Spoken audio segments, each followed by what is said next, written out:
Yo, welcome back to another episode of 1v1 with Ted. It's me, Ted. Of course, I'm back again. I know. I'm about this bitch frequently alone. And you know what? I'm a loner. I don't give a fuck. I'm cussing way too early into the video. But I hope y'all caught my other two videos. You know what I mean? I've been recording a lot recently. Been inspired to record. So let's see what we got going on for this episode. Recently on my TikTok, if you don't follow one of my TikToks, this one's called Bread Bands. I have another one called Ted Bando. I have another one called Prod Ted Music, and I have another one called Let's Run Two's Pod. So just follow all of them. They'll all be down there. Just go click on them. Click. You got them. You good. But recently I posted this on my TikTok. What is one hot take you have about basketball?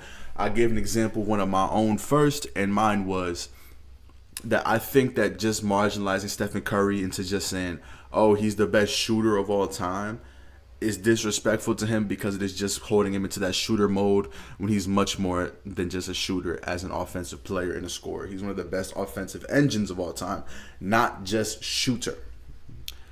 But in my comments, there was a few different replies, so I'm going to read some of them. And I had to reply to a lot of them because I think it was kind of bad. Like, okay, let's start off first. Kobe barely top 10. And this is what I think. This is genuinely what I think. Horrible take.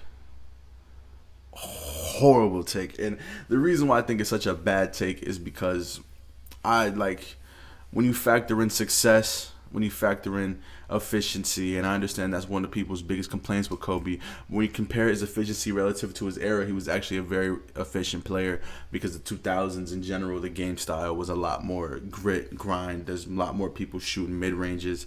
Like, it was a lot harder to get open shots during the 2000s due to the way that the game was played. So yeah, he was still a very efficient player during that time period. When you factor in that he was a great defender, even though I do think sometimes his defense is overrated, he is still a very great wing/guard defender, successful, highest scoring game in modern era, highest scoring game that's recorded. What the fuck are you talking about? But like, once you really factor all that in, there is just no way you can tell me that you have that many other people ahead of him. I can understand some being debatable. I don't see people like Wilt Chamberlain, Bill Russell, Larry Bird. Just some examples. Even Magic Johnson. I know Magic Johnson is rated highly for a lot of people, but I really don't have him that high, because I understand context, and I looked back onto like a lot of his older like games and like how he actually was. He wasn't a good defender. He wasn't necessarily a plus shooter ever in his career. He was mainly just a great passer, and he had some good post defense. But when it came to guarding guards, he was kind of a liability, because he had the size and length, but he didn't necessarily have the lateral speed and quickness to stay in front of anybody.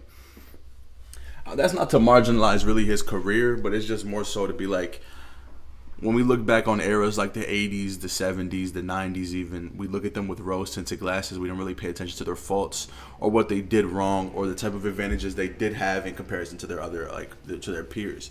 So I do think Kobe is better than Magic Johnson. I have Kobe personally. I sometimes I flip-flop between the 4 through 6 range, because I either have him or Tim Duncan at 4. Hakeem Olajuwon's also in that range for me. I understand the argument with him against Curry. I still have Curry. I understand the argument between him and Shaq. He just has way better longevity than Shaq, also has more accolades than Shaq, and overall was just a better player than Shaq. Better prime? Shaq, all the way. Shaq has a top 2 prime of all time, but when it comes to their full career, I have to give it to Kobe Bryant. So saying that he's barely top 10 is just you having some sort of agenda against his efficiency or his shot diet, which I don't really understand if you know like all the like nuance and all the like everything that goes into the 2000s decade.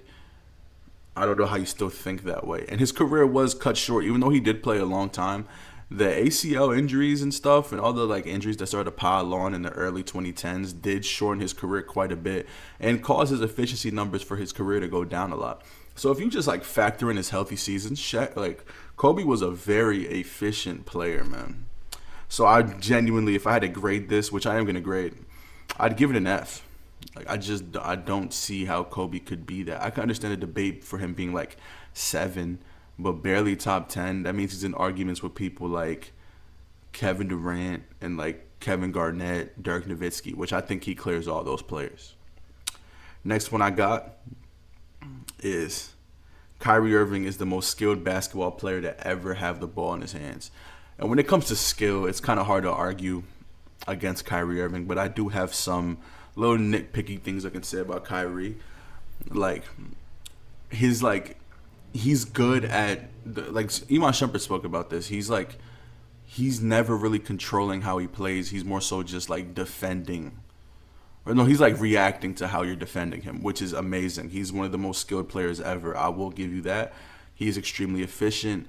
I just don't think he's above players who, like, he's a master of none, is what I'd say. And I feel like there are players who have certain spots mastered, like Stephen Curry with a 3, Jordan and MJ with the little mid ranges, the post fades, LeBron with the inside the rim. I think he's closest to being a master of around the rim, but I still think he's a master of none, like Swiss Army knife type of offensive player, which is not to marginalize what he is as an offensive player, because it's absolutely insane. I just think that there's other people who have more tools than him. So I don't necessarily agree, but it's not a terrible take at all. This next one is just, I don't want to try to pile on to some of this stuff, but Russell Westbrook is the best PG of all time. That's an argument I have in my comments. No.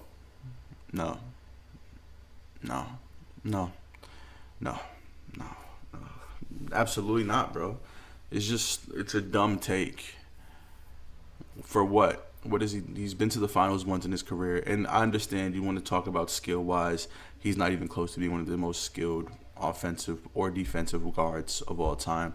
Extremely athletic. You can say he's the most athletically gifted guard, which would be an argument between him, D. Rose, John Wall, some of those players. But like when it comes to being the best, which means accolades, achievements, and like just pure like skill and being able to like win games, being able to be the best player on the court, best player in the league, absolutely not. No, I'd have him in my top 5. He's in my top 5. He's probably 5 though, because I don't really have high. I don't have high stock in John Stockton. I don't really have high stock in anybody from the 60s or 70s. So I could have him there. My number 1, it would go Stephen Curry, Magic Johnson, Isaiah Thomas. Then it's like probably like Oscar Robertson or Chris Paul, and then Russell Westbrook. I think Chris Paul and Russell Westbrook are fighting for that spot. You could also say Stephen Nash is better. You could also say that Jason Kidd is better. There's just too many factors at the point guard position where it's like, it just doesn't work for him. I'm not trying to pile on to Russ hate because he's getting a lot right now since Mike Malone and Calvin Booth got fired. They had a big debate about like why, like Calvin Booth wanted Jalen Pickett to get picked, like to get more minutes than Russell Westbrook during the season. I think that's fucking crazy because Russ has had a great year this year. Jalen Pickett, I understand he's a young player. You want to see his upside, but at the end of the day, you have to play the better player, and Russ has been the better player this season. But like he had that game against the Timberwolves where he sold the game. He did, and he's like, his name's back to being disrespected basically. So I don't want to really pile on to that, but this is just a nonsensical take. I saw another one that says James Harden is a top 5 point guard. Not top 5, I'm sorry. It says top 3 point guard and a top 3 shooting guard. Since James Harden's positions are so ambiguous, I personally have him as shooting guard because I feel like he played most of his career as shooting guard. Even though he is ball dominant, most of the shooting guards already that are on this list were ball dominant. Like Kobe Bryant is ball dominant. Michael Jordan was ball dominant. D Wade was ball dominant. That doesn't mean they're point guards. They're still shooting guards. James Harden was just a better passer than them, so he has more assists. People view him more as a point guard.